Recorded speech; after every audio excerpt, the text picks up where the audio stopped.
Y el funcionario público es el obligado a dar una explicación, el porqué de ese señalamiento, el porqué hacer una aclaración. Pero en nuestros medios, yo conozco gente que está siendo procesada por haber tenido la valentía de señalar actos de corrupción. Imagine cómo estamos, eso le puede dar una idea que no se está cumpliendo los postulados de los instrumentos internacionales. La protección al denunciante es una de las prioridades que deben tener todo ordenamiento jurídico que regule esto. El caso ANDA es el más emblemático, digamos, en el tiempo actual de estos intentos por pelear o ganarle espacio a la corrupción. ¿Ese proceso cómo lo analiza?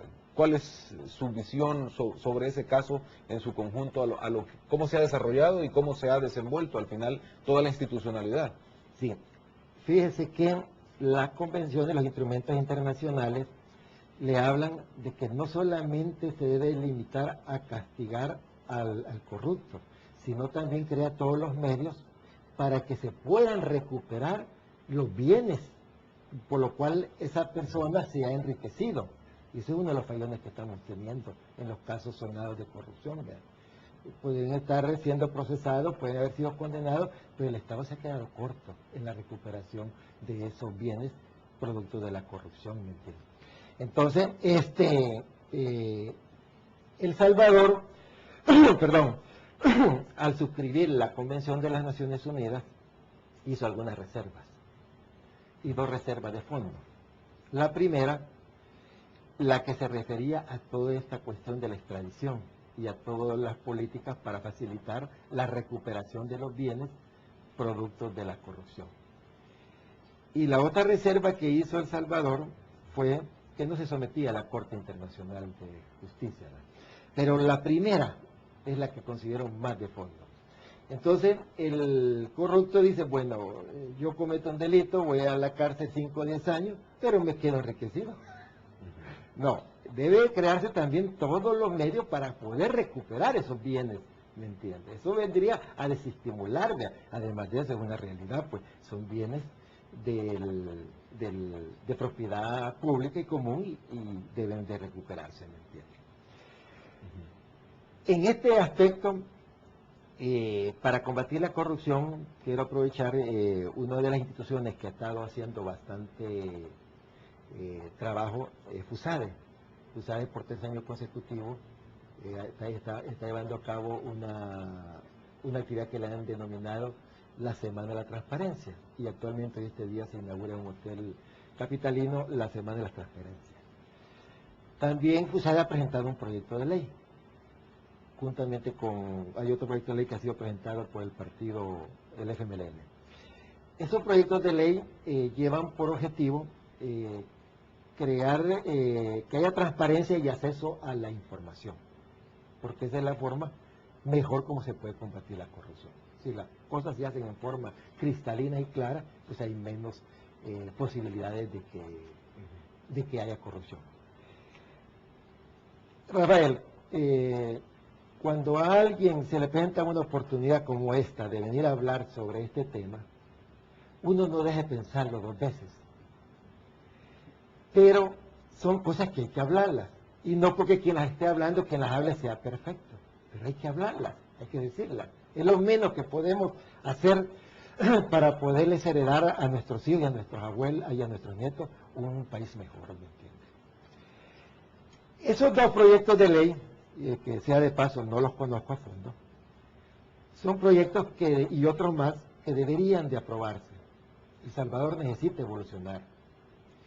Y como le digo, pues estamos en la escala internacional, pues no estamos en una escala de 1 a 10, tenemos una calificación de 4, ¿no? Nuestro país. Doctor, usted menciona las propuestas de ley que hay para transparentar el acceso a la información pública como un elemento inicial en este combate contra la corrupción. Al haber transparencia en la información, prevenimos, o al menos se tiene un control desde la ciudadanía. Pero ¿hay voluntad política para eso en este momento en el país, con estos índices que, como señala Transparencia, vamos en retroceso? Es decir, ¿hay voluntad de autoevaluarse, descalificarse a través de estas cosas en el país? ¿Podríamos confiar los ciudadanos en que los políticos entienden que la lucha contra la corrupción es importante? Sí, miren, yo creo que además de la falta de instrumentos, creo que hay una falta de voluntad. Porque podrían existir los instrumentos más idóneos, las mejores leyes, pero si no hay voluntad, pues de nada sirve. Eso sí es lógico. Hay una gran dosis de una responsabilidad de nuestros políticos, de nuestras autoridades, en falta de voluntad, para que las cosas puedan caminar mejor. Antes de seguir adelante, quiero señalarles, y eso creo que nos puede dar un poco de respuesta a la pregunta suya, las causas por cuál hay corrupción. Y aquí hay causas de orden internas, que tienen que ver con el individuo, la falta de valores humanistas, la carencia de una conciencia social, la falta de educación, desconocimiento legal, baja autoestima, paradigmas distorsionados y negativos materialistas. Usted comprenderá cuando, yo no sé si todavía usted alcanzó, pero cuando yo fui a la escuela se nos enseñaba moral cívica y urbanidad. Oye, hay una ausencia total de la enseñanza de valores. Entonces, no obstante que tanto la ley de ética, los instrumentos internacionales les obligan a los estados a crear educación sobre esta materia, que se deben de periódicamente estar capacitando al funcionario sobre esta materia, pues no se hace, ¿me entiende? Y yo ignoro por qué será, ¿no? Ahí puede haber un aspecto de falta de voluntad. También tenemos elementos exógenos que dependen de la sociedad, como por ejemplo la impunidad. Si se considera impune, pues estimula que pueda cometerme. Modelos sociales que transmiten antivalores. En una sociedad materialista en donde se hace del dinero la razón de todo, pues, ¿qué podemos esperar? Excesivo poder discrecional del funcionario público. Mire, a mí me llama la atención, por ejemplo, nosotros aquí hablamos con una naturaleza, la famosa partida secreta. Esto lo tengo como un ejemplo. La partida secreta que usan los presidentes, eso no es malo. Bueno, un presidente necesita tener fondos discrecionales, ¿verdad? Se presentan eventualidades que no están yendo a pedir un refuerzo presupuestario. Pero creo que el nombre está mal puesto. Eso debería ser fondos disponibles. Si incluso el presidente de los Estados Unidos, todos los presidentes del mundo tienen fondos discrecionales, pero rinden cuenta. Claro, no va a rendir una cuenta en forma exhaustiva, pero por rublos, ¿verdad? Ayudas humanitarias, gastos sociales, viajes, salarios, etcétera. Eso puede dar un ejemplo de que hay transparencia en todo, ¿no? Es decir, el mayor funcionario del Estado rinde cuenta, pues que no le puede exigir a los de abajo. Y con eso no estoy diciendo que eso debe desaparecer, no, debe existir, pero debe manejarse con algún grado de transparencia, porque no va a ser tampoco, pero por lo menos en los Estados Unidos, el presidente le rinde cuenta de los fondos discrecionales a la Cámara que lleva el control del gasto público. Aquí podría ser la Comisión de Hacienda, ¿verdad?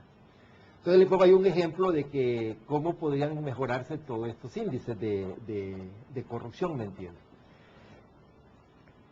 Concentración de poderes y decisión en ciertas actividades del gobierno. Control económico legal sobre los medios de comunicación que impiden se expongan a la luz pública los casos de corrupción. Bueno, eso creo que ustedes mejor que nadie lo podrían manejar, ¿verdad? Se acostumbra a decir pues que muchas veces el que está criticando el gobierno puede ser castigado con publicidad, etcétera, ¿verdad? Salarios demasiado bajos. Falta de transparencia en la información concerniente a la utilización de los fondos públicos y de los procesos de decisión. Poca eficiencia en la administración pública, extrema complejidad del sistema. No hay duda que la sociedad salvadoreña y todo el quehacer humano y de cualquier otra sociedad es muy complejo, ¿me entiendes? Y permite esta clase de actividades.